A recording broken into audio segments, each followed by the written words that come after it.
Uma dúvida que eu sempre tive foi com os enfermos. Se eu tô doente, ou o Arthur tá doente, tinha aquela crença de você precisa orar com muita fé para essa pessoa ser curada. E aí a pessoa morre. Ela não ia morrer de qualquer jeito? Por que a gente tem que entrar com essa ação?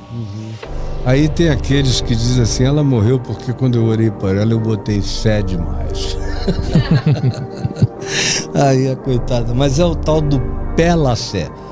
Eu chamo esse de pela fé porque descarna e escalpela o indivíduo todo, e é a razão de muita loucura, de muito suicídio de parentes, de muita descrença amarga para o resto da vida, essa imposição de que todo doente que recebeu uma oração de fé vai ficar curado. Não é verdade. Tem muita gente que crê e morre. Porque morrer e viver são realidades que estão para além do que eu, como homem, quero, desejo ou imponho em relação a qualquer outra pessoa. Existe a dimensão totalmente misteriosa e pessoal do vínculo de Deus com a pessoa. Morrer é bom. Esse é que é o problema, é que crente diz que está salvo, mas é apavorado em relação à morte. São os caras mais medrosos que eu conheço acerca da morte, são os crentes. Mas eles dizem que vão para a glória. Conversa fiada, não creem. Eu creio, meu filho morreu, eu chorei de dor egótica, porque eu não ia ter mais a presença dele comigo, era uma questão muito mais de autossatisfação, dor pessoal, mas de outro lado eu sabia que ele tinha entrado em glória absoluta. Aí me perguntaram, se Deus lhe desse a alternativa de trazer seu filho de volta à vida, o senhor faria isso? Eu disse, Deus me livre de fazer um negócio desse. Eu vou tirar o cara lá da glória, trazer o bicho para esse negócio aqui? Deus me livre. Eu não estou procurando morrer, mas morrer já não significa nada para mim. A minha única preocupação na morte é se eu ajudo, deixo minha mulher, meus filhos vivendo bem, com felicidade. Agora, a morte não é um problema para mim, eu já passei da morte para a vida. Foi o que Jesus disse, quem crê em mim já passou da morte para a vida. Quando ele ressuscitou Lázaro, foi assim também. Ele disse, eu sou a ressurreição e a vida. Aquele que crê em mim, ainda que morra, fisicamente viverá. E todo aquele que vivendo crê em mim, jamais morrerá eternamente. Vai passar direto. Não tem nem esse registro, é só glória, é sair dessa relatividade absoluta, desse lugar onde você bate os braços o dia inteiro para não se afogar e entrar na elevação sublime, daquilo que olhos nunca viram, ouvidos nunca ouviram e que nunca subiu ao coração humano, e que é aquilo que Deus tem reservado para aqueles que o amam. Então Paulo também disse uma coisa linda, escrevendo aos Coríntios, ele disse, porque tudo é vosso, seja a vida, seja a morte, sejam as coisas do presente, sejam as coisas do porvir, tudo é vosso, e vós de Cristo, e Cristo de Deus. Então, vida e morte, a vida, como Paulo disse, para mim o viver é Cristo e o morrer é lucro. Então, meu Deus, eu só estou no lucro, eu não tenho como perder alguma coisa. Aqui é Cristo. E quando eu partir daqui é ganho, é lucro, é o indizível. E agora é difícil as pessoas assumirem isso, porque quanto menos fé e amor há no mundo, mais apego àquilo que é só temporário. As pessoas ficam agarrando a temporalidade como se ela fosse eterna. E é por isso que tem gente que tem dinheiro aí para manter mais 2.000 gerações vivendo.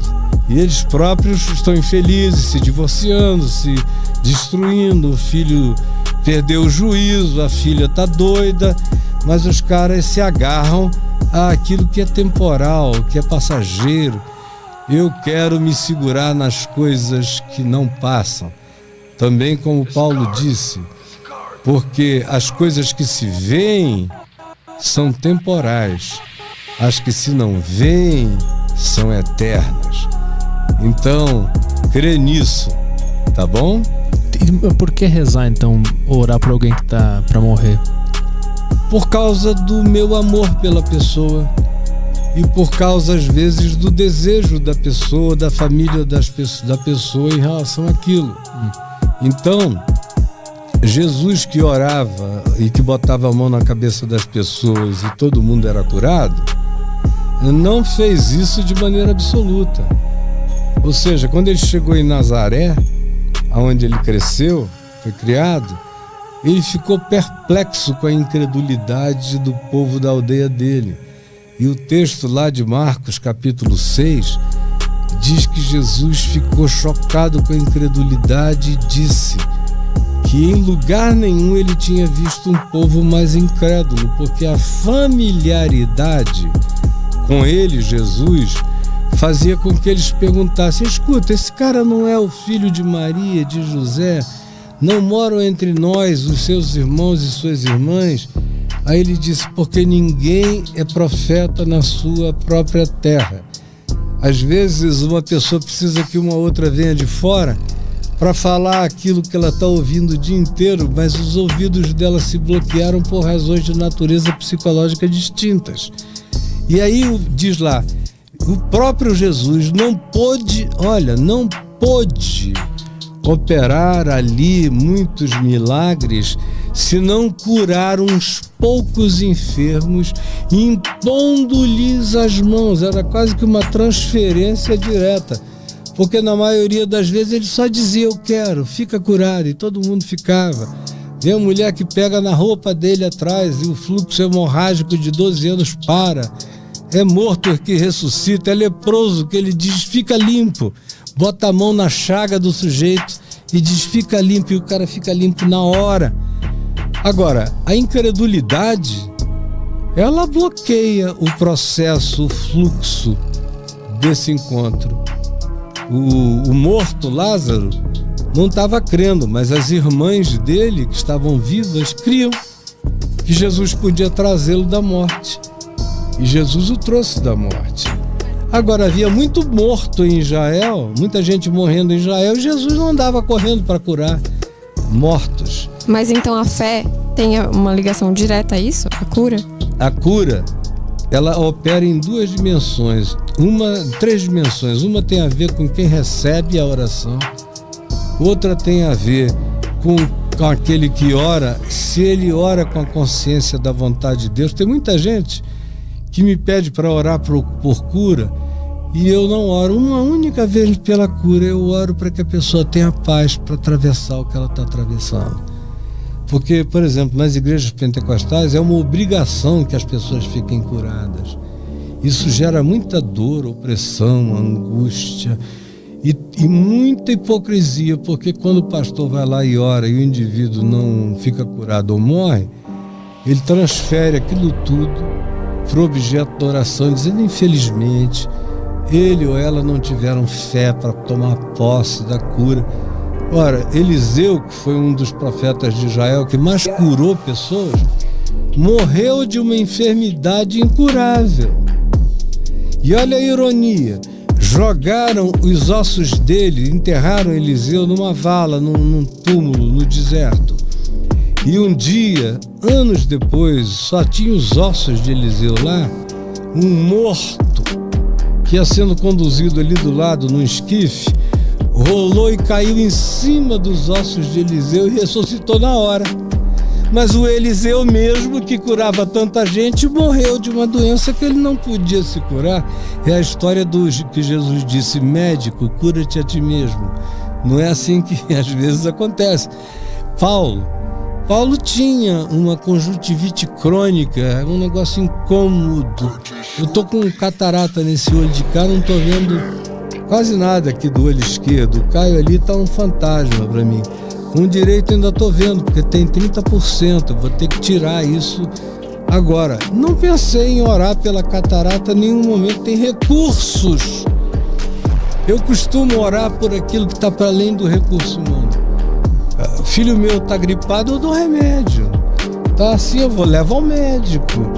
E quanto mais recursos houver, menos necessidade de oração por cura haverá, exceto naqueles casos absolutamente para além do que o recurso humano alcança. Quanto mais o recurso humano aumenta, menos a necessidade desse tipo de exercício para a cura física acontece.